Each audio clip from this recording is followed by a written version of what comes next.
But man, so world building. Yeah. Greg, ask us something. I'll ask you something. Greg's entertained, man. Yeah, Greg's a world builder too. He's taking a break. Here, I dropped the link to the group and the sign up page for the con. Very awesome. Thank you. So, and my personal Comic Talk with Pops page. If you want to go check that out. Yep. There we go. So yeah. So with world building, I guess how do you start building your world? I know that's the question that I get the most. What comes first? Like the chicken or the egg. What comes first, the character or the world? I hate that question. And it's a weird question because you're like, I don't remember. Depends on the day. Well, or it depends on the day too. Yeah. I mean, because I don't try to put myself into that box. Yeah. Exactly. You know what it starts with for me is a piece of paper and a pen. Exactly. And then whatever comes out of my brain goes on the piece of paper. Yep. It's a way to empty out your brain and to get a whole bunch of thoughts, and then see what you can put together from that. Exactly. And I know there's been times where I can just be sitting here and I'll just see something, and then a character will come from that, or I'll see something else, and the idea, not necessarily an entire new world, but it's almost like, they say your subconscious is always working in the background. So it's like if I was trying to figure out how can I make this work in the world that I have now, and then I'll see something else, and it was like it'll fix itself, and I'm like, oh, this is where I can add it, and that's one of the reasons why I said earlier, telling people don't rush the process. A lot of people want to rush the process, and it's not really a good idea. We see now in Hollywood and in some newer comics what rushing can do, dude. And as small press creators, there's no purpose in it, because God knows once you start putting a book into production, you're going to find out real quick how long it takes to get a book done. You can't just, so if you're going to waste all your time trying to make, I'm trying to think of how many people, I can't even put a number on it. And Tyr, I'm sure you'll agree with this. I don't know how many people have come to me and said, oh, I got this universe of 250 characters and it's going to be this huge sprawling epic and blah, blah, blah. They still haven't even put out the first book. Haven't put out the book. It's because you're spinning your wheels because you're trying to figure out how to fit 250 characters in that world. Let it build itself. Start with their first story and just go from there. Just like I had another creator one time tell me, they were like, you're doing too much. You should just start with one title. And I'm looking at them like, I did start with one title. Yeah. I got to the point I'm doing too much. Exactly. Like, these are the babies of that one title. Like that one title had kids. And they were like, well, what's the other title at? I can't print it now, because if I print it, game over. That's the end of the story. I can't do that now. It's the end of the story, but I made changes to where it's not the end. Just like Pops was saying, you want to keep building. So I figured that out early. I was like, man, if I introduce that, which is what built the entire world, is that the end of my saga? And so because I didn't rush it, I came up with an idea. And I like to thank Michio Kaku for that. When I read his book about parallel universes and stuff, and their idea, science's ideal, how they work. And I created an idea that will make it to where things don't end. Things change drastically, but things don't end. So that helped out. And that's another thing in world building: research. Like I've seen so many people who will say, well, I don't want to research real stuff, or I don't want to research other stories, or I don't want to research tropes because tropes are overdone, or I don't want to, I don't want to look at science because this is hate tilt, man. Exactly. It's like, that's the whole point of that book. Just playing off of tropes. Yep. And it's like, I've heard people even say too, because somebody asked me like, where'd you get this idea? Oh, well, I ordered like a whole stack of Michio Kaku, just theoretical physicist type ideal, books, and read them to beef my mind up and try to figure out how I can do things. And they're like, well, it's fake, so why you want to include real science? I'm like, because we know real science works in most cases, so it kind of helps you build that world. Just like whenever, and then almost think about issue 1, I thought it was crazy when I first thought about it. I'm like, how the hell am I going to have this man go to the other side of the universe like this without, in his plane, how's this going to work? Right. And then of course, after researching and reading and stuff, I start finding out things about different ideas on how certain life or how we can travel the universe and all this other stuff, and started learning about pocket black hole, pinhole black holes and all this other stuff. And I'm like, oh, maybe they travel by opening up a small contained black hole. He's too close. Guess what happens? He's pulled through the black hole. World building. All he got Farscape. Yeah, he got Farscape. That's exactly how he got Farscape. Yeah, man. In the same vein, with our whole universe, the whole Catalyst Comics universe is based on the idea of hyper-evolution, and it's just that humanity has begun hyper-evolving. It's always been a thing in the background, so when people read Fire by Night, they'll realize it's been around since before about the 1100s. Wow. But now it's starting to really progress and starting to really pop off more and more.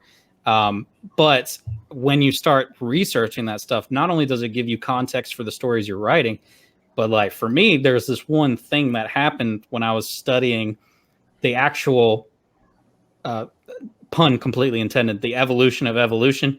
When I was studying that origin and the different players, I was like, oh man, well, this just gave me a cool idea. If I ever want to tell this whole like early on story, then this is what I'm going to use. So I have all that stuff to the side, but I've never written an ending to the Catalyst Comics superhero universe.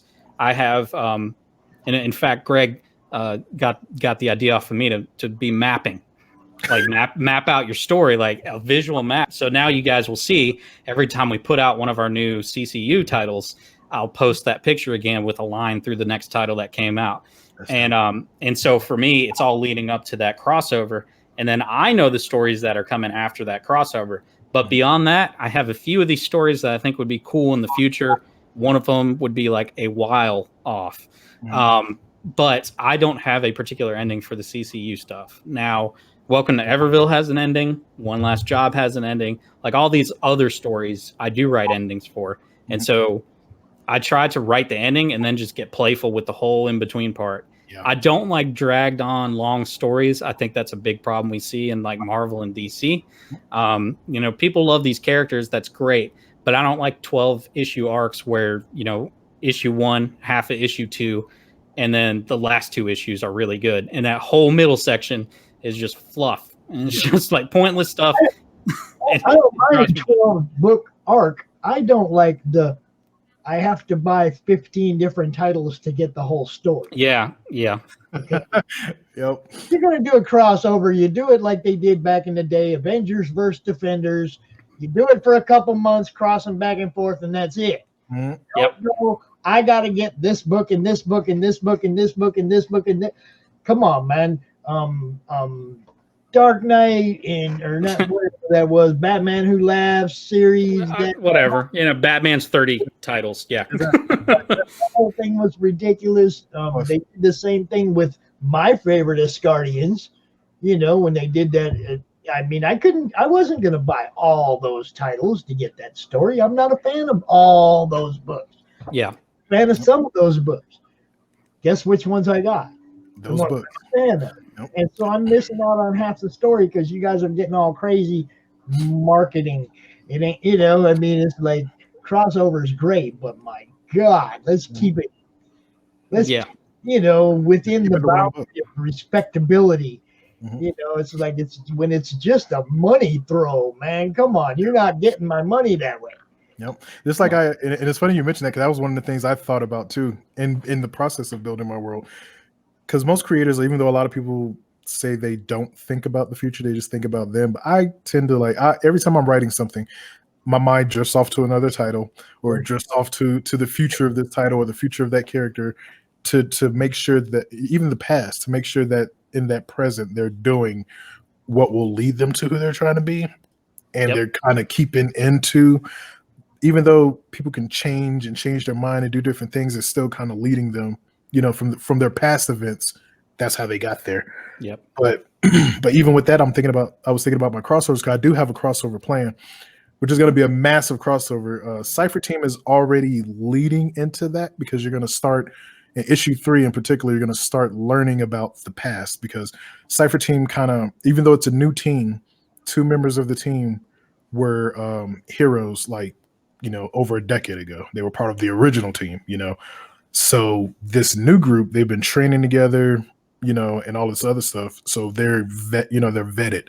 You have the two that were heroes once before. You had two members who, one was in the he was Marsoc in the United States Marines, and the other one, she was a British Marine Commando. And then you have the ninja who everybody loves, Kunoichi. So they're all trained in their thing, but Cypher Team, since it's the flagship, is that book that's already kind of ahead of everything else. But as I was thinking about the crossover, which is going to go to Cypher Team, I thought about the same thing that Pops was saying. I'm like, do I make it to where each title has a piece of it? Or do I keep it at one title? Or do I just create, okay, this is the crossover saga, and once it's done, that's it, and then it goes back. That's what I'm doing. And that's what I thought about doing myself. Is I'm leading up to when all of them cross over, and it's going to be like a trilogy of bigger books. Yeah, and then after that, it's going to go back to all their individual stories, and so it's kind of a fallout of what happened after that. So yeah, I mean I like that better because you get that self-contained story. Yeah, but you all to one place and put them in. Story. You're not making you go buy that book and that book and that book and that book and that book and that book. Exactly. And plus, I think it'd be better to do that, because then in the end, when it's done, somebody can go back and either buy the entire trade of all of those, of all of that, or just have like a floppy case of all the. Well, the other advantage too is if they're getting that trilogy. Let's say they only read one of your series and then they got that trilogy, then they're going to be like, oh wait, what about these other characters? Exactly. I got to go back. Because that's what you want. You want customers to come back. They're into this, and then they might follow 3 out of it. Exactly. And it doesn't make them confused, because I know I've had and it's funny you mentioned that, like, because I've had a lot of people ask me like, oh, where do I start? And I'm like, it's just getting, you can start anywhere. Like the way that I set the things up, you can literally pick up any title. You're going to hear about another title in those titles to where you can say, what are they talking about? And then you can branch out to that. Right. But it's not like, oh, you got to start with this one and then go to this title and then come back to this title and then go over here. Well, that's where that whole ground and foundation and kind of the whole grid work comes in, because it's the same way with ours, where the Council of Elders are the glue of the bad guys that's holding the whole universe together. But as you read one title, you're going to realize, oh, well, this seems like something that I remember reading in one of those other titles. Well, it tied in somehow. It's just having that foundation built first. And I think that's something that too many people skip when they're building these bigger universes, that they skip that whole foundational level of what is tying all of these together. Why are they part of the same universe? Yep. And like for me, OneNote is my friend. I have so much stuff mapped out in OneNote. It is. Yeah. If I lost it, if that file disappeared, I would. Oh, dude! All my stuff, like, I have backed up on 2 different external hard drives, flash drives, because I don't trust any of it. Yeah, exactly. And that's how I'm like every I would say probably about every 2 weeks I'll save the file. Just bring it down and then put it 2 different places, just in case. That's why I love real comics and not digital, because if the power goes out, you got nothing. Yeah. If the power goes out, you got no comics, you got no art, you got nothing. You don't got no lights. You're lucky. See, if you like me, you got a candle and a whole bunch of comic books to read. but Pops, you know what we get out of digital? We don't have to pay shipping. Yep. That's the best thing about it. In some cases, it's wonderful, because there's some books I don't want to touch. I don't even. So digital is a good thing. Then there's always people want me to read their stuff, and they want my opinion of their stuff ahead of time. So of course they send me the digital. But then it's like, okay, but now the collector in me says, I still got to have it in my hand. I still have to, I'm a collector. We got Stan and everybody on the wall back here. I collect comic books, and as much as I understand digital, and as much as I understand, especially worldwide shipping right now, by all means, put out a digital copy of your book on your Kickstarter. Trying to ship worldwide right now, bang. Yeah, not even worth it. So, I'm all about that. But at the same time, I gotta have it. Oh yeah, I'm the same way. I'm a collector as well. But for me, I realize the deeper I get into the creative side of stuff, the more selective I am over which thing I'm getting digital and which thing I'm getting physical. I want it to count. Like if I'm going to drop money and get something physical. But yeah, like $3 digital. I mean, yeah, I'll grab just about anybody's book for $3 digital. Pretty much. Man, I had another question. Now I can't think of it. Greg, come on, man. Hey, Greg, I'll ask you because you're building a world too. Like, how do you approach your world building? Oh God, if you bring up maps, I'm leaving the stream right now. We're not the only world builders up here, Greg. And move your camera down. Jeez. I don't want to. All I see is you're above your chin. My face? No, above your chin. That good? Thank you. Oh, look, a person.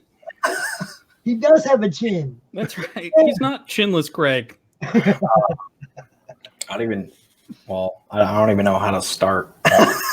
Maps. Yeah. You showed him something world changing.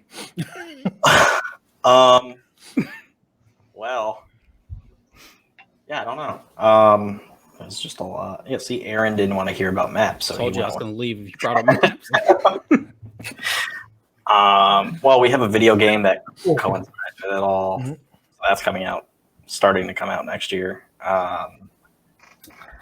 And everything is built around the Seer Chronicles and then the solo series. But like, it's just like what you guys said, like you don't have to read all of it to like know what story is what. Like the Seer Chronicles is the main story. So like, that'd be cool if like people bought that one at least because all the other characters come in to that at some point.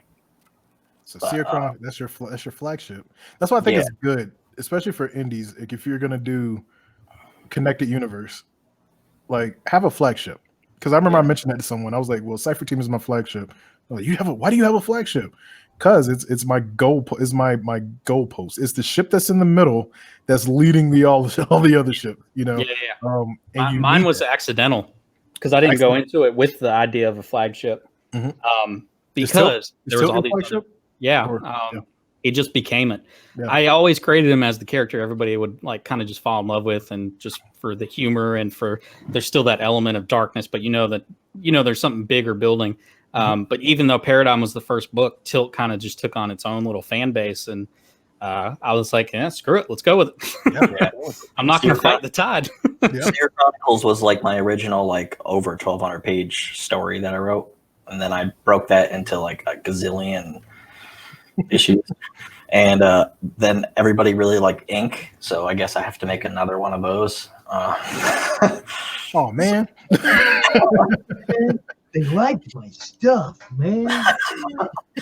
It's weird, man. Yeah, it's still weird when people say really nice stuff. Exactly. People ask you when's the second one coming out. I just read it and I'm like, oh, well, do you have like $3,000? Exactly. Yeah, exactly. Yeah, it's like a mixture of. Because all I heard when you said when's the second one coming out is I got to run another campaign. Yep. You just told me. I'm already sweating. Like you just told me you're gonna back it. Just like I've had a lot of people ask me about when is Stars 2 coming out? I'm like, well, I'm in the process of inking it, but when is it coming out?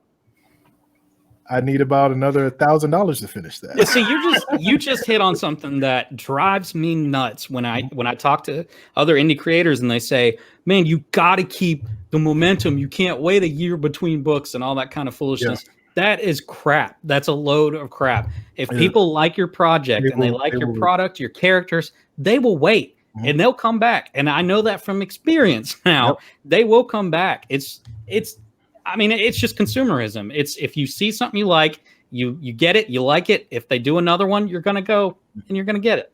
And one thing I found out too is like with that time gap, it kind of makes people feel like it's a little more exclusive, especially if you come out with a book that's actually good. So if like don't do like issue 1. Issue 1's a banger and issue 2 is like yeah, for sure. You're gonna lose every customer you just had. You got to ramp it up, especially on the flagships. Yep. It don't matter how well it's sold to people, how pretty the marketing and the promotion and all of it is. That's great for the first book. You better make a good book. That's right. Exactly. What's selling the second? In the words of Yu-Gi-Oh, it's in the heart of the cards. Yep. That's right. You heard it here That's first. right. I just did it. You heard it here first, and there you go. Pop, a collector. He's telling you.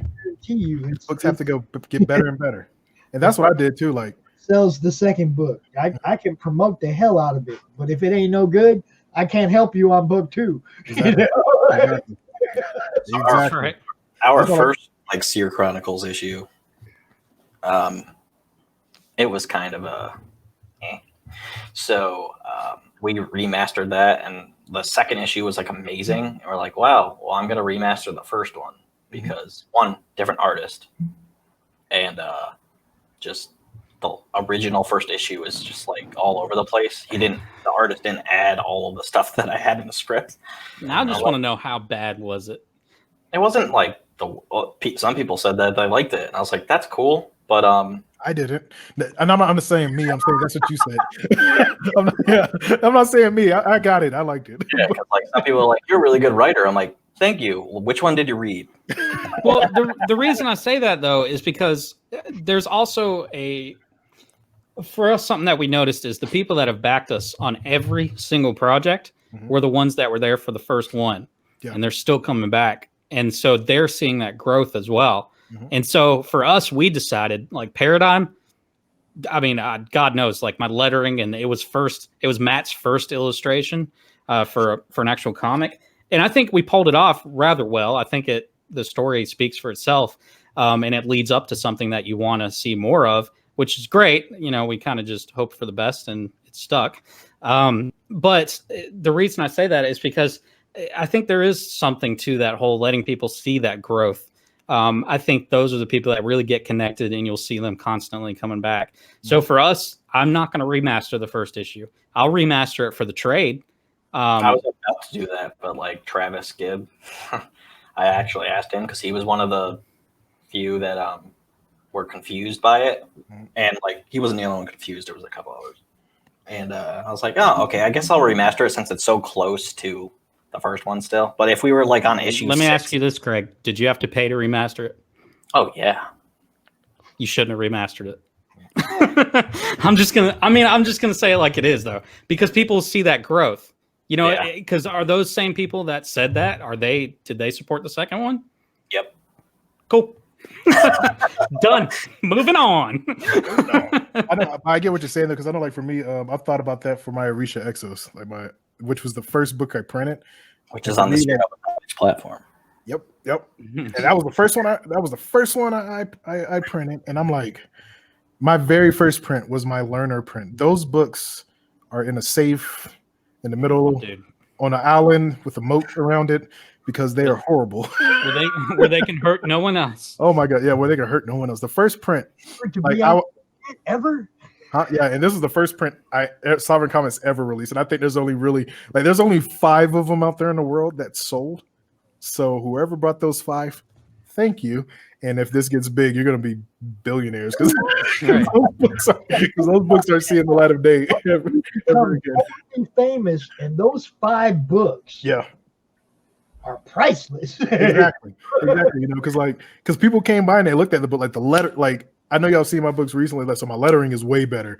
You know, I know how to actually set a page to where when it gets cut, it makes sense. You know, I know how to cut down on my dialogue and all that other stuff because that's things that I've learned while building my worlds and stuff like that. But that one was the first one, and I'm so glad I picked that title as the first, because if I would have did the flagship first, that would have been like that would have been it. I would have had to remaster. I would have had to definitely remaster it. It makes sense for that since Seer Chronicles is kind of your flagship. But Arisha X was like, I had this thick. Like literally, it was like that thick, this thick black border that went around everything. The panels were tiny, the lettering was tiny. Like people came by and looked at it, they're like, "Oh my god, I can't read this." Well, that's why it comes with a free magnifying glass. Exactly. Here you go. Here's your magnifying. You know, it's so horrible, but people like 5 people, and I think they just did it to support. I don't know if they still have those books, but like you said, seeing that growth, I actually came across that book, and then I came across the second print that I did of it because I learned a little more, and I reprinted. You know, I made those changes for my second print, and I'm just looking at them, and I'm looking at both of them, and I'm laughing to myself. I'm like, wow, the growth it was humbling. You know, seeing that growth, even in the world building, even in the dialogue, even in the character development, like all of that stuff. Like things that I changed around. So like the print for the one that's on SeerNova Comics, the platform is the better print. Right. That first one, that thing was cool. Oh my gosh! And like I said, it's locked away. I don't know. I thought about doing a Kickstarter for Orisha Exos. So what I might do is bring like 5 of those maybe out of hiding and put them up there as like a higher tier. Hey, mistakes and all. This is the first print ever of this book. Absolutely. These are the only others, and after that, there's only 10 in the world, and that's it. And that's all. You'll never, and it'd be done. I have leftovers of the original first issue of the Seer Chronicles, and I'm just giving them away until I run out to Kickstarter backers. And like, it's just like an extra thing to be like, here. Oh, is this a collector's edition? Sure. Pick me. There you go. I got you. Like, just like, don't get it graded though, because I'm pretty sure it's gonna. Well, actually, no, get it graded. I want to see how low it gets.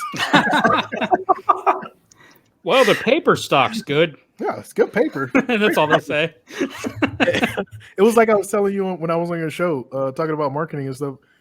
When my printer said, "Are you sure you want to do this?" Yeah, that was a big warning flag. Giveaway that I was like, okay, I should have been like, nah, let me look at it. Maybe I did something wrong. They were like, "Are you sure?" And that's the reason why I stayed with that printer, because they questioned. Dude, I learned a lot about printing after our first book, but that's the way I look at that book. And it's also one of those things where I'm not going back, man. I got too much crap to do. I'm just going to keep pushing on. I also want to spend more money to just go backwards. Yeah. So because the people that did read that, I think they'll be back for the second one, especially if they're still getting invested in this universe anyway, because I've said it on our show a bunch of times. You guys read Tilt, you'll read Silhouette. When this crossover hits is when people are going to realize I should have been reading Paradigm this whole time, because he really is like the Batman to the universe. He's integral. And he has a lot of depth to his character as well. So I don't know. I mean, like I said, I'm just not going back. It is what it is. It's out there in the world. We still got copies, still sell it. People can get it. My bad lettering and all. And it is what it is, man. I'm like, hey, bring up lettering, because I have a book in my collection that the very beginning in the narration, it says something about a small flicker of light, but the letters in the word flicker are kind of crushed together so that the L and the I make a U. So you're already making me feel better. Yeah. Because I don't have issues like that. 3 times or 4 times in the first couple pages, it's like a little flicker of light. Like, that's hilarious. I mean, if we're going to be honest, look at, I'm going to say it, but look at some of the old DC and Marvel stuff. Oh, yeah. Oh, yeah. I'm just saying. Hand lettering was a monster back then. Yeah. Well, not even that, but like even some of the art was just, oof. Yeah. Them interns, man. Here's a question before we end this thing. End goals. I don't have end goals. I just got further goals. Yeah. You got further goals. Exactly. Yeah. My only end goal is leaving a legacy. Boom. That's it. I'll second that. My only end goal is for Tyr to leave a legacy. See, when Sovereign Comics gets big, I got an executive position for you. No, honestly, my end game goal in Catalyst is to be the editor-in-chief and then just write other stories and let some of these ones that I've created, give them to other writers to continue those superhero stories, and then just focus on these other weird things that I'm writing. Yeah. That's the fun part too. My goal as a non-creator is all of you guys' success. And if you look at the mission statement in my group, that's the first sentence. It's all about you guys' success. I appreciate that. That's my success. Every time somebody's book funds and I get to go out in my group and go, funded on top of that. Yep. Dude, that's my high. I'll keep doing what you're doing, and I'll keep making sure people see it. Yeah. You sold your group to me, Pops. I'm joining. Definitely joining. But okay. Well, I guess I gotta end it now to do the next 20 million more live streams. But if people miss me, I got a question for Greg today. I got a question for Greg. Having done this 8 times for a whole weekend, how you feeling right now, bro? You finally ate. You got something in your stomach. I'm still eating, but I'm slowly eating. You got a whole day to go. Hold up, though. Greg's about to get another break at 9, Is all I'm That's saying. true. That's true. I actually get a break. I'm not doing. And you're welcome. Yeah. Check it out. It's not that. It's all night long. You sleep before you go to sleep. You think about all the day. Yep. All day, and then you're thinking about what could go wrong tomorrow. So he ain't gonna get no sleep tonight. Trust me. Oh, I actually have to upload like a comic or two on our website.